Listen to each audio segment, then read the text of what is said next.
We reject the ideology of globalism, and we embrace the doctrine of patriotism. Not only will this tax plan pay for itself, but it will pay down debt. There are moral and legal obligation questions that I think we'll have to wrestle with as a society. When we as people go wobbly on the truth, we go wobbly on America. All you have to do is look at the numbers, look at what we've done. And this is only the beginning. From 100.9 FM WXIR, this is Evidence of Design, and I'm your host, Jason Taylor. Evidence of Design is a live talk show about the political economy. We critique income and wealth inequality and support democratic values. Thank you for listening, and welcome.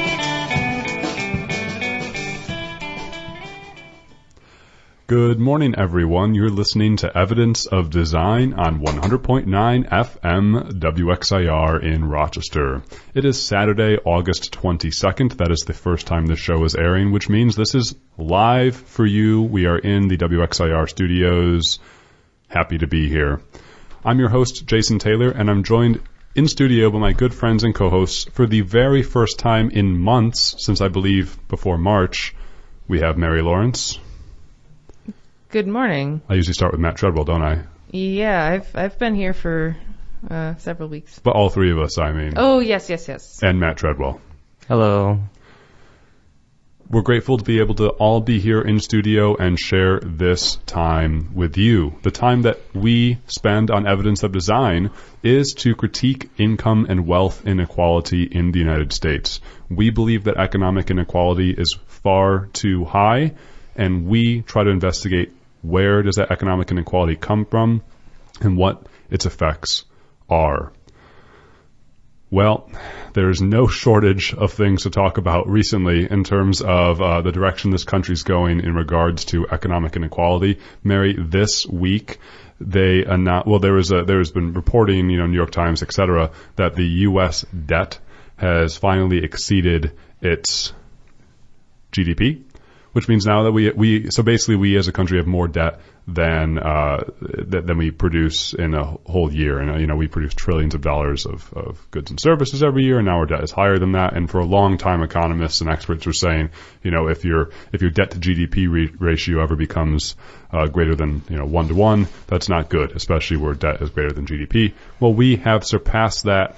And I'm confused because I thought just 6 months ago, before COVID, I thought that we were living through the best economic expansion of our time.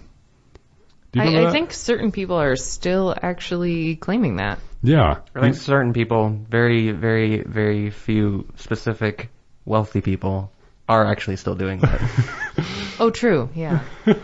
We talked about this extensively on the show, how everywhere you looked, unemployment is super low. The stock market is super high. We've been going on 10 years of economic expansion. The U.S. economy is humming along, and the media used whatever sort of adjectival buzzwords they wanted to use to explain how the economy was doing very well. But on the show, we were critiquing that, saying, you don't measure the health of the economy based upon how the stock market is performing, because again, not a whole lot of Americans own stock. It's right around 50 or so % of Americans own stock, according to some measures, and those that do own stock tend to be wealthier and whiter. And so, again, if you're just measuring the health of the economy by the stock market, not so great, especially when people who actually can make lucrative wealth and amass savings through the stock market is even smaller than the 50%, of course. It's not like 50% of people, if that's the amount that own stocks, all become magically millionaires because of the stock market. That's obviously not how it works.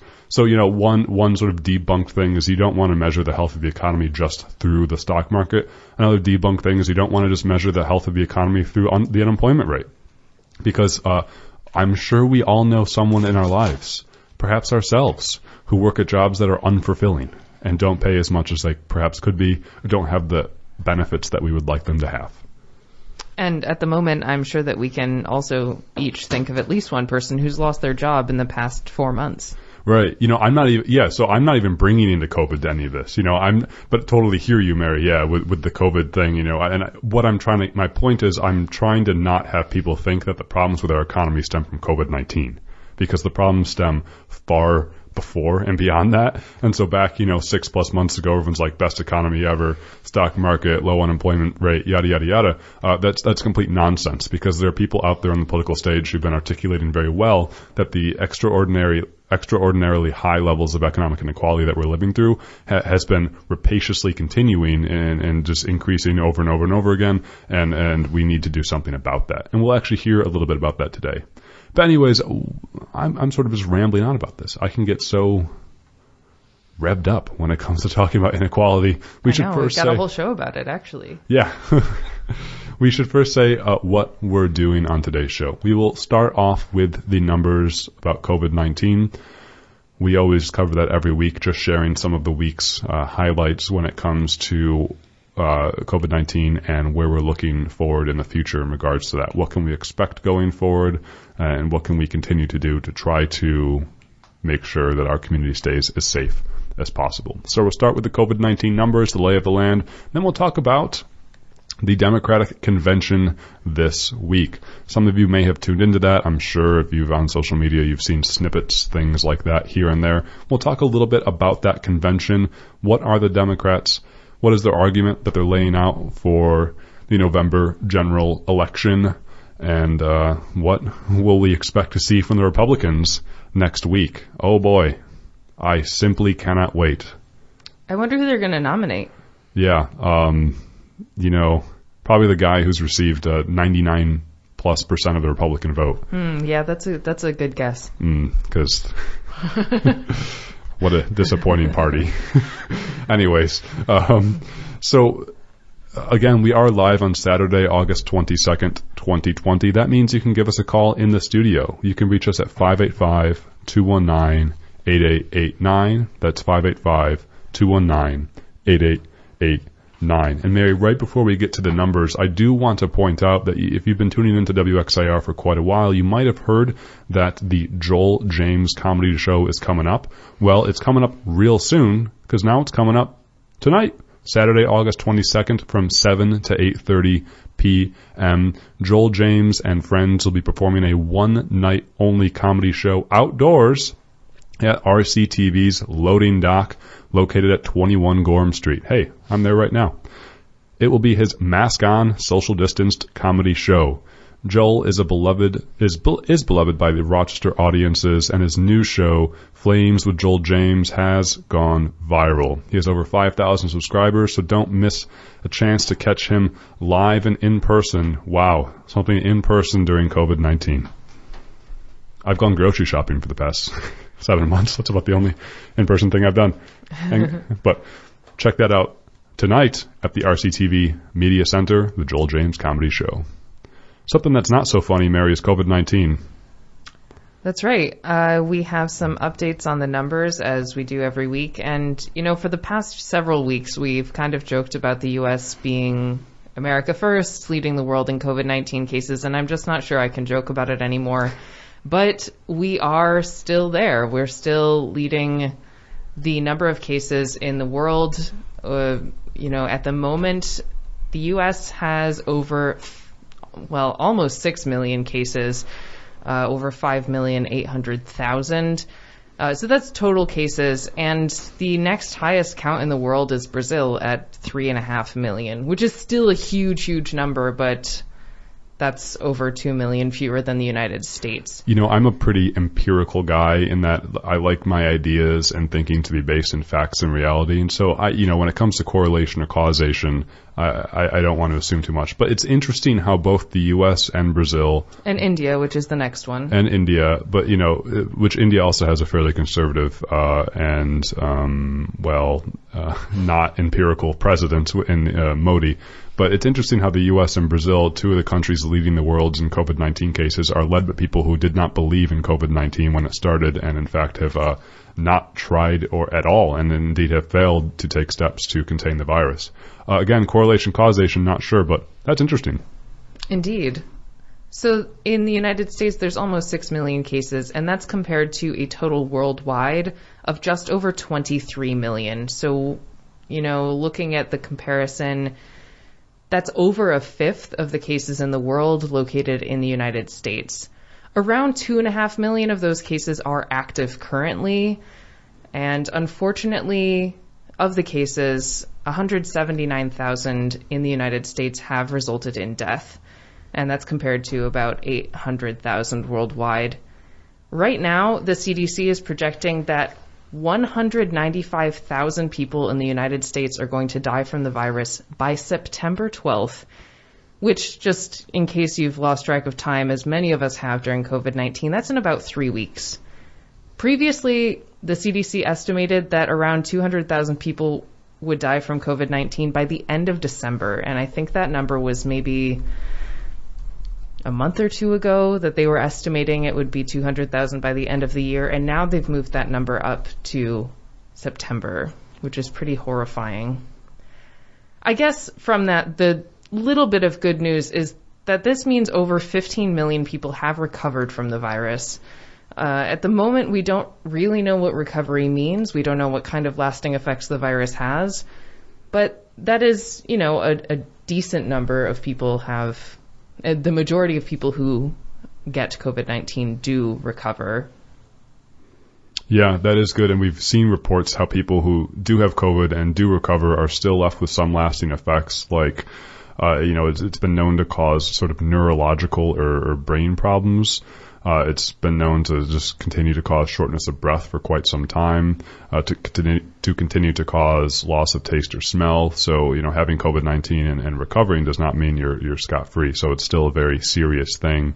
And again, we've mentioned that thankfully, I still don't know how this has happened. It seems like we've dodged a bullet or something, or maybe we have just done a really good job. But in Monroe County, we've never, seems like, been really, really slammed by COVID. We've always kind of had a sort of a flat line of cases, and it never kind of went up exponentially like we see like we saw in New York City and then elsewhere. So I don't know if it's because of the steps that our leaders took. And I do think generally that our local leaders did a good job handling COVID and being clear. I think that our health department has done a very good job sharing data. The data they put out is some of the best in the country, I think, when you look at some of the other data that municipalities put out. So kudos to our Monroe County Health Department, and also our mask wearing and social distancing, that's good. But unfortunately in Rochester, we do see the effects of the virus having outsized devastation on poor communities and communities with people of color. And we see that in Rochester, which is unfortunate and unfair.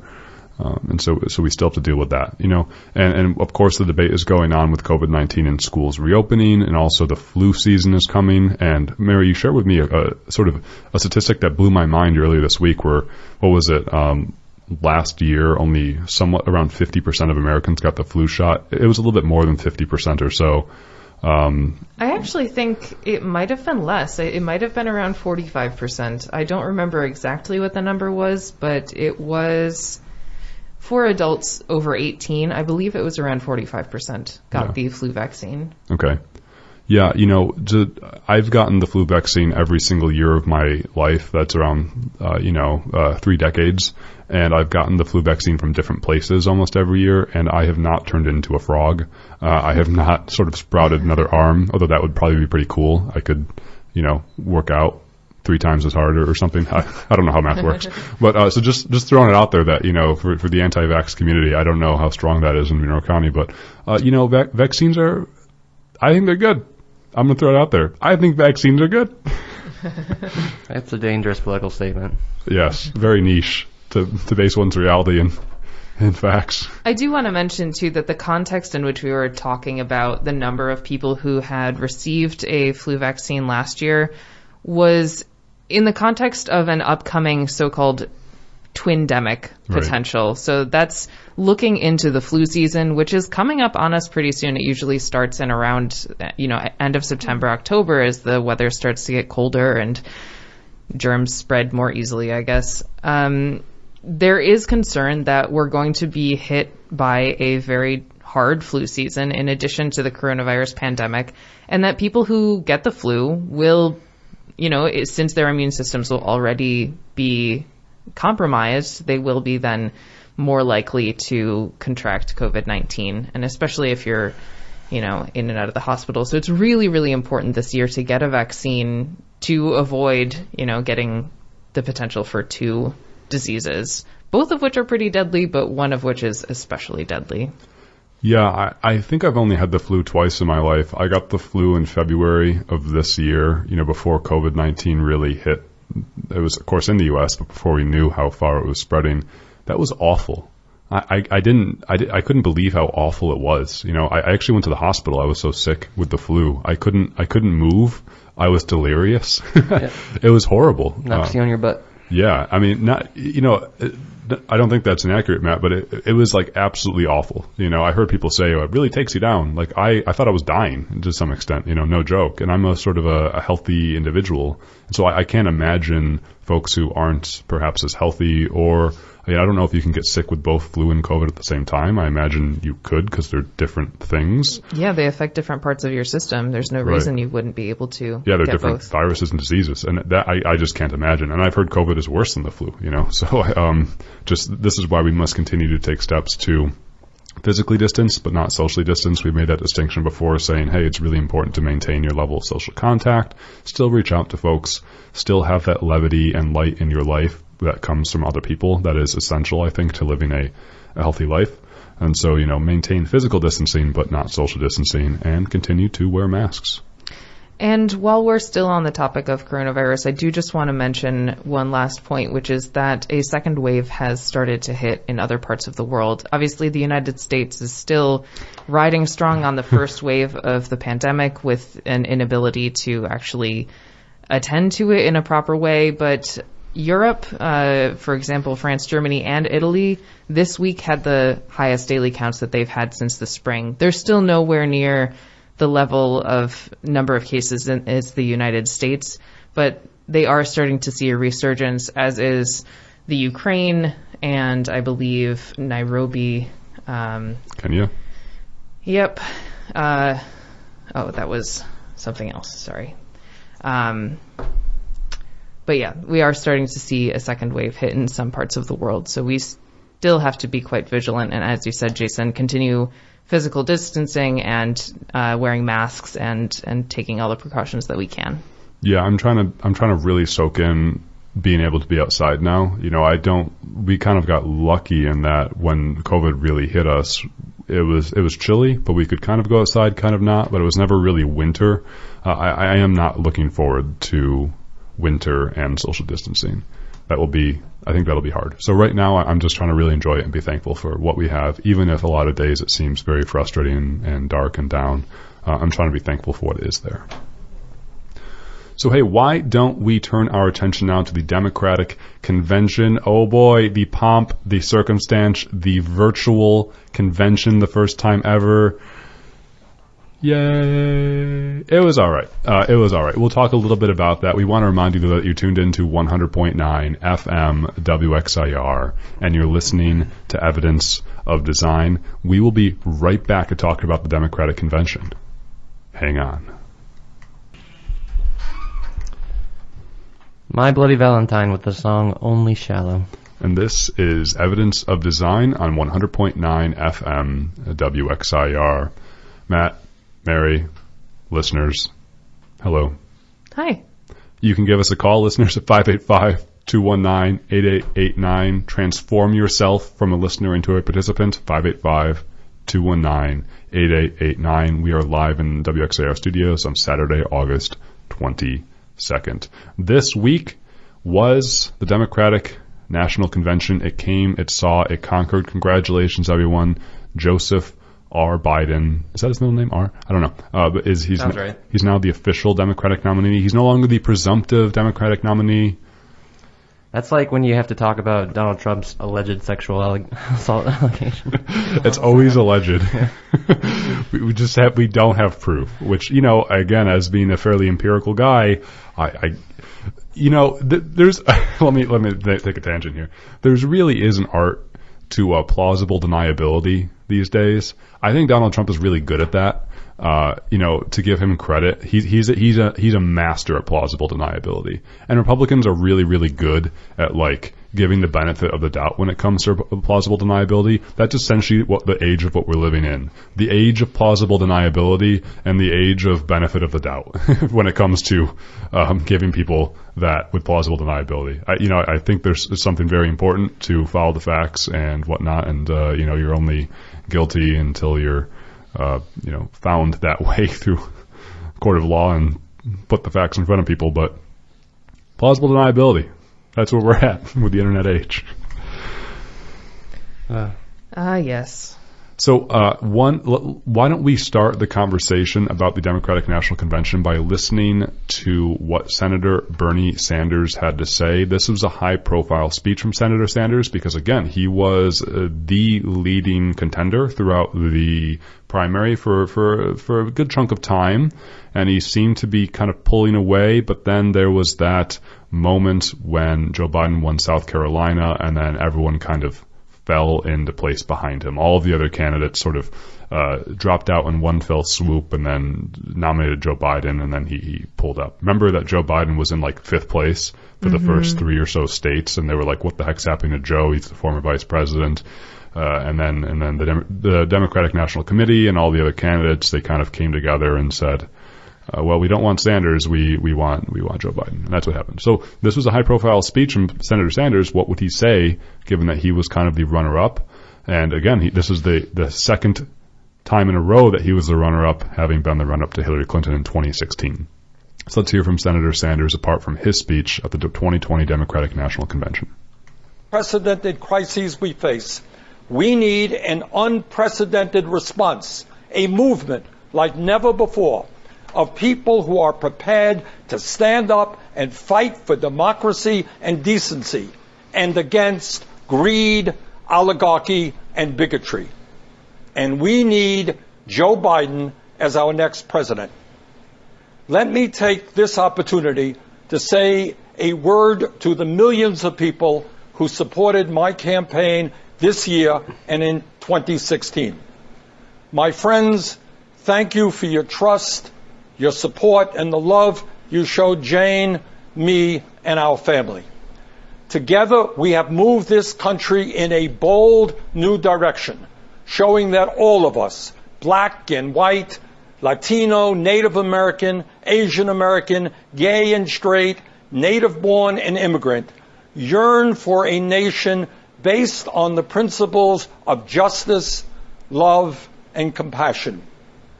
Our campaign ended several months ago, but our movement continues and is getting stronger every day. Many of the ideas we fought for that just a few years ago were considered radical are now mainstream. But let us be clear. If Donald Trump is reelected, all the progress we have made will be in jeopardy.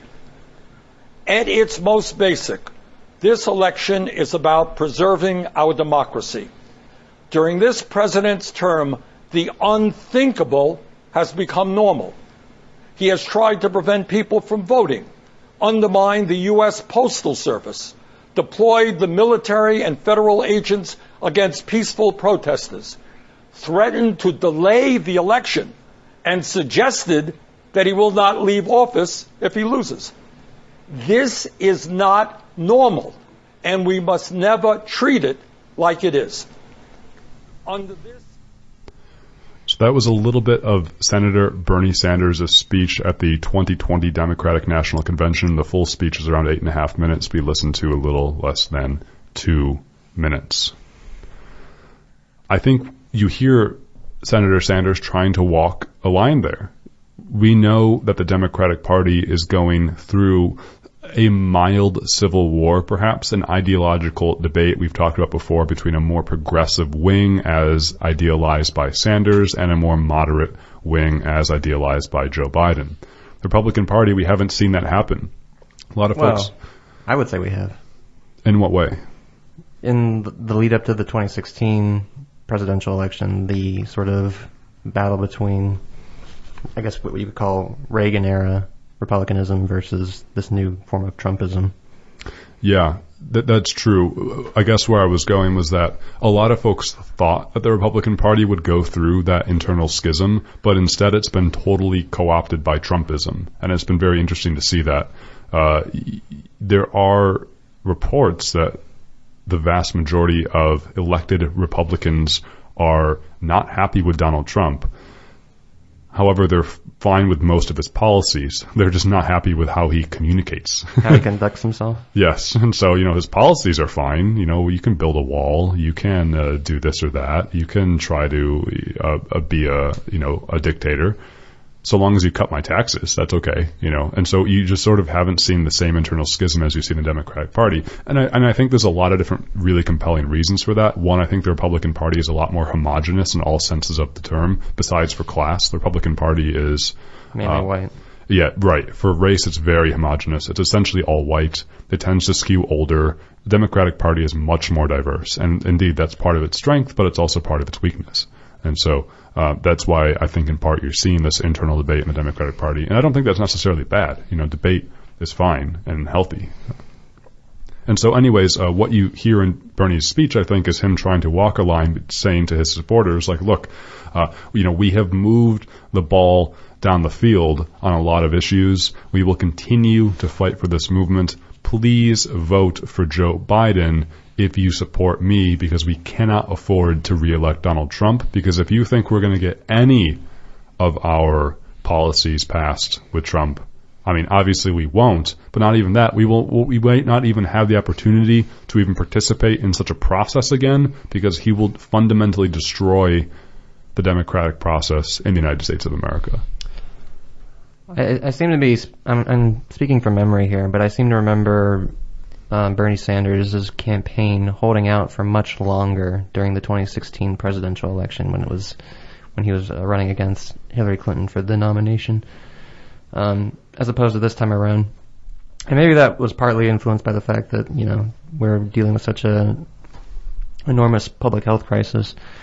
But I do wonder if privately Bernie Sanders was someone like a lot of us who thought the election of Donald Trump was just fundamentally impossible. And if he is sort of trying to not, I guess in his mind, make the same mistake by doing whatever he can to ensure that Donald Trump is not elected again. There's that. I think, as Jason mentioned earlier, there's also the unprecedented rallying behind Biden that we didn't see anything like that in the 2016 election, where, several opposing candidates dropped out right before Super Tuesday to come behind Biden. I think that was really unexpected and a very, very powerful move on the side of the Democratic establishment, and that wasn't something that Sanders had to contend against in 2016, along with, the coronavirus pandemic being something that I think Sanders wanted to put a lot of his work towards fighting. Yeah, absolutely. Going back to 2016, there was, Matt, I agree, the sense that there's no way that Donald Trump could win the election. And also I think Biden's team was sort of quite angry at the Clinton team and the Democratic National Committee for literally pressing, the DNC pressed their hand on the scale to favor Hillary Clinton. They wanted to undermine Sanders. I'm not sure how much that was aware to the Sanders team at the time, but I'm sure, and I think from what I've read in reports about it, is that they knew something was going on. Debbie Wasserman Schultz, etc., that the then chair of the DNC. And now, this time around, there hasn't been any smoking guns that I've seen saying the DNC sort of colluded to favor Biden. We know that the DNC favors Biden, though, just by the policies of the DNC, and all of the candidates backing out to back Biden, is sort of rather suspect to me. But the most important point, I think, when it comes to Sanders and what it means to be a Democrat in 2020 is the fact that Donald Trump can win the November general election. He will have the help. He is already receiving help from foreign adversaries like Russia, misinformation and disinformation and trolls and bots and so on and so forth. And he also probably just has the votes, too. He can squeak through the Electoral College again without, even if he gets another 3.5 million vote deficit, if not even more. The math is out there. Donald Trump could win the 2020 general election, and for Democrats, that is existential. Well, for this nation, I think it's existential. Right, for the nation too, for what it means to be an American. And the huge part, the problem with that is that nothing seems to affect Trump's base in terms of his favorability and approval. You hear some talk of disaffection with Trump when it comes to his handling of COVID-19, especially as it has spread to more southern and more rural states. Some folks are waking up to the fact that, like, wait a second, maybe this guy isn't as great as he sounds like. Maybe he's not as great as he says he is. But then those people die from COVID-19 after thinking it was a hoax. Yes. So they can't vote. So they can't. Well, yeah, of course not everyone, but yeah, that could happen. And so just the issue is that Donald Trump could win the 2020 November election. For Democrats, they need to win in November. And if you're a Democrat, then your only option is to vote for Joe Biden, because that's how our ticket works, right? Is to have one candidate versus another. At the moment, yes, unfortunately. Right. And so that's kind of what it comes down to for the Democratic National Convention this week, is sort of setting up this broad coalition of people to say, each make their own case as to why, where they think the direction of the party should go, whether it's more progressivism, whether it's more sort of hearkening back to our roots. And Joe Biden talked about family and jobs and community and faith, more sort of traditional things like that. So either way of your vision, the DNC's sort of main message this week was we all need to come together behind Joe Biden so that we can fight for any other vision going forward. And I think that's true. I'm not sure if you're someone who's if you identify as someone who's progressive and wants to see radical social change, I would put myself in that camp. I'm not sure this is the time to sort of split hairs. I think it's sort of like, if you're going to vote, you have two candidates on the ticket, and one of them is an existential threat to what it means to be a decent human being. And democracy. Right. In general. Yeah. Yeah. And the other is like not as progressive as you'd like, but still seems to be a relatively reasonable human being, Yeah, well, I think that you're right in that. And I think there's a time for, understanding that whoever gets voted in November, we're going to have to continue fighting for Absolutely. the things that we want to see in a healthy democratic society. And fighting one of them is going to be a lot easier than the other one, because one of them might not, release secret federal agents onto the streets for kidnapping, as a thought. Yeah, pick anything from there's such a long list from the past 3.5 years of the Trump presidency that pick anything from that list that is offensively and horribly wrong. And I appreciate Bernie Sanders repeatedly reminding us that the times that we are living through are not normal. Yeah. None of this is normal. I remember I watched Barack Obama's speech, and I was like, I liked Obama. He's not my sort of favorite. I don't idealize Obama, but it was so amazing to watch him talk, and I was like, oh my God, like this man speaks, like so eloquently, and you can tell that he's intelligent, you can tell that he cares about ideas and the integrity of such ideas, and it's such like a breath of fresh air. I was astounded, I sort of was like waking up from a bad nightmare. Yeah. It was an odd feeling. I mean, Trump has made the bar so abnormally low for what we want in leadership for our nation. Mm-hmm. And while he's been putting that bar so low, he's been moving the boundaries of what democracy means farther and farther away from something that's achievable. Exactly. And we need to keep both of those in mind, because we both need to raise that bar and bring that boundary back, for democracy, and actually have high expectations. Right now, we're kind of just, we just need to move it back a little bit. Yeah, I could. Matt, go for it. I was just going to say, I liked how you phrased that your feeling of watching Obama speak as waking up from a bad nightmare, because really what you were doing was dozing off from a waking nightmare for a little bit. Yes, that's actually true. As sad as that is. Just a quick reminder for those who might be tuning in, though, that you're listening to Evidence of Design on 100.9 FM WXIR. Our show is all about critiquing income and wealth inequality. We started out the hour by talking about where we're at with COVID-19, how well we are doing with fighting COVID-19, and what we can all continue to do to ensure that we protect both ourselves and others from COVID-19. And then we're talking about the 2020 Democratic National Convention right now. We just heard a little bit of Bernie Sanders' speech at the convention about him urging his supporters to vote for Joe Biden and why he thinks that, among other things, we need to keep fighting for the progressive movement. Mary, as you mentioned, you never stop. When someone's elected, problems don't magically go away. Politics is a continual effort and struggle and organizing. And that's not a bad thing. It's work, but it's not a bad thing. That's how life is. And I think that's the beauty of politics, where that it's you're continually trying to move the ball down the court, as I've used before. The work continues. The phrase goes. Right. The work does indeed continue. And I don't, I always feel so, I feel like it's kind of like what I was saying earlier, Matt, when people say, the flu knocks you on your butt. I feel like that doesn't capture kind of how I felt going through the flu. The same way that I feel like saying this is an incredibly important election doesn't capture its importance. And I always feel so like cheap when I say that. I know I said that during the 2018 elections when we covered that on the show, the midterms and whatnot, and that was an incredibly important election.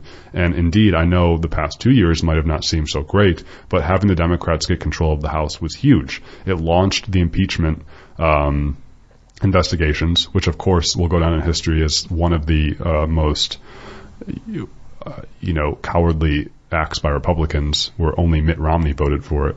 Where Donald Trump clearly should have been impeached. And indeed, the Senate just released, the bipartisan Senate panel just released its sort of intelligence findings? Yeah, the intelligence findings from the 2016 interference, from the 2016 election, Russian interference, Trump's involvement, etc. It's sort of continued Mueller's work. Right. And it's astounding to read through that stuff again. Like, do you guys remember Bob Mueller? Yeah. Do you remember vaguely? And they found that Trump's campaign team repeatedly made attempts to make contact with the Russians in order to gain any sort of leg up on Hillary Clinton. Yeah.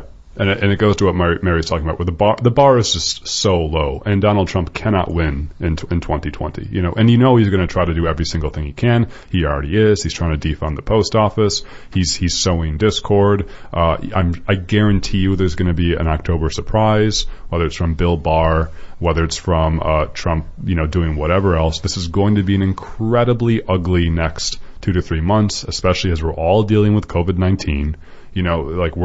We are going to be very, very pressed as a civil society. We must be prepared to do our homework, look for facts, not get caught up in viral things you see on social media. Make a plan to vote. Mary, I saw, you got a letter, just because I haven't checked at my own house, but you got a letter from the local what's the Board of Elections? The Board of Elections. Yeah, that's right. My housemates and I all got our absentee ballot applications this week, so that we are able to. I already sent mine back in already. It was actually pre-filled out, so it had my name and address and everything all set up. So in New York, or at least in Monroe County, it will be available that everyone can vote from home.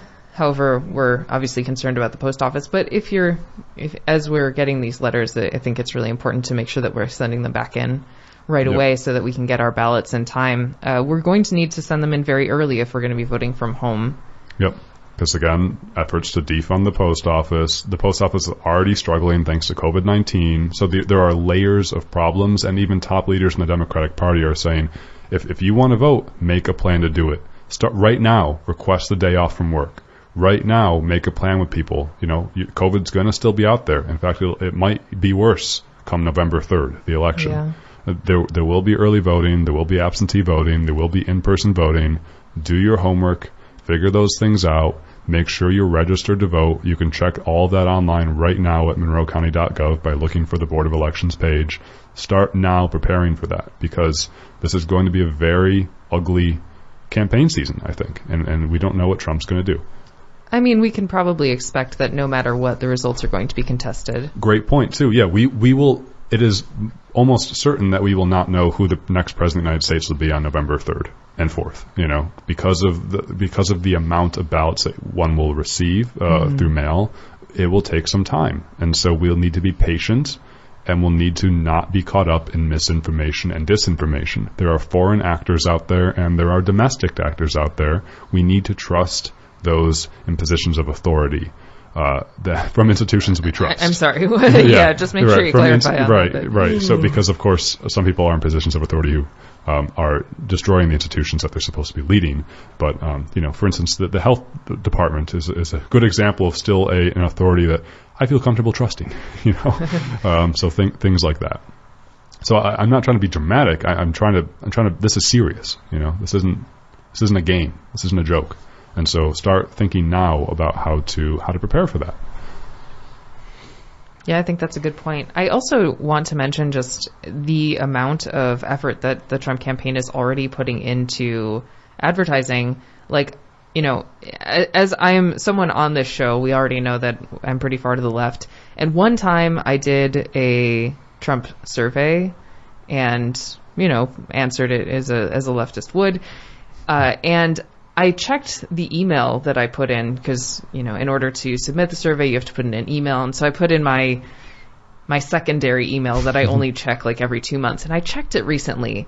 And each day since I've done that survey, I've gotten about 5 to 7 emails from various Trump supporting campaigns with different messages about what the radical leftist Democrats are doing, et cetera, et cetera, et cetera. And I still get advertisements in support of Donald Trump. You would think that the algorithm on Google or whatever would understand I don't want to see those. But I think that's significant, as probably everyone in the country is seeing those if someone who is very far left is seeing them. So that's something to keep in mind, is just the effort that is being put in by various campaigns, nonprofits and for-profit organizations that support Donald Trump are just pulling out all the stops. And that's in August. We have a lot to contend with in the next few months. Yeah. Yeah, I never interact with that stuff just because I think any sort of, even just clicking on a video is like telling the algorithm, oh, send me more of this, and I still get it. Right. I do find it interesting to see what I receive, though, to be honest, because it gives me an idea of what people who do those legitimately are seeing as well, And if people who are kind of on the fence are getting 5 to 7 emails a day, that's hard to ignore. The thing, I don't have a specific follow-up to that besides saying, again, stay informed. So just because something comes in as an advertisement to your algorithm, you don't want to, think that that's exactly true or inherently important for you. And we do have a caller. Let's turn our attention to the caller now. I'll finish that point later. So, hello, you are on Evidence of Design on 100.9 FM WXIR. What's on your mind? Hi, this is Jeff from Webster. And, of course, I'm listening to your show right now. And two of the things that really alarmed me this past week that Trump did was where he voiced support for QAnon, where he said that he welcomed their support, that these are people that love our country. And to me, QAnon is a very odd group that thinks that there's Satan-worshipping pedophiles that are part of a deep state government. And the other thing that Trump did this week was threaten the use of law enforcement officers and U.S. attorneys at polling places. And from the GOP was barred from doing such things about 30 years ago when they were having law enforcement at polling places, which were especially where people of color that were voting.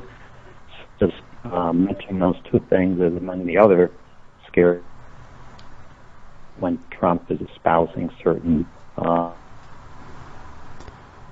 And I'll just toss that out as a comment we're covering this hour. Jeff, thanks for your call, as always, from Webster. We're going to, I think we have a relatively poor connection, so we'll let you go from there, but I appreciate you bringing it up. Jeff is saying, like, hey, look, we have to be continually reminded by the things that Trump is doing. For instance, just this week, he's expressing support for a conspiracy theory that has gained a lot of attention and followers in the country. It's essentially akin to a religious movement now from people who, let's name it as it is. People who believe in QAnon do not believe in objective reality and facts. It's simply true. That's what it is. People who believe in QAnon are caught up in this religious-like fervor, this game-like fervor, with feeling like they're part of a movement that they can find meaning in one's life. And and if they feel like they don't have meaning in their life, it's probably because they are beat up upon by a brutal capitalist system that doesn't meet their basic needs. Unfortunately, these people don't realize that, and they should listen to Evidence of Design. But but instead they believe in the conspiracy theory, where you're right, Jeff, that there's this cabal of deep state liberals who are abusing children. It makes no sense, and you know why? Because it's not happening. Anyways, your second point too is yes, Trump threatened the use of law enforcement officers at polling sites, and that's just another example of how we are going to have to be prepared over the next several months, and why we should be taking steps right now to ensure that we can vote. Do not ever for an instant assume that, New York State is a blue state, I don't have to vote. It doesn't, you want to get your vote in anyways, because it's important to see, let's say, if Trump wins, just how much by the popular vote he loses. He already lost by 3.5 million votes in the last election. Well, let's see what happens when it's 6 million votes. Or I don't know how the math will come out, but it's important to get that information out there anyways. So, your vote is your weapon. Use it. I'm just wondering, I hadn't actually heard of that second point that Jeff brought up.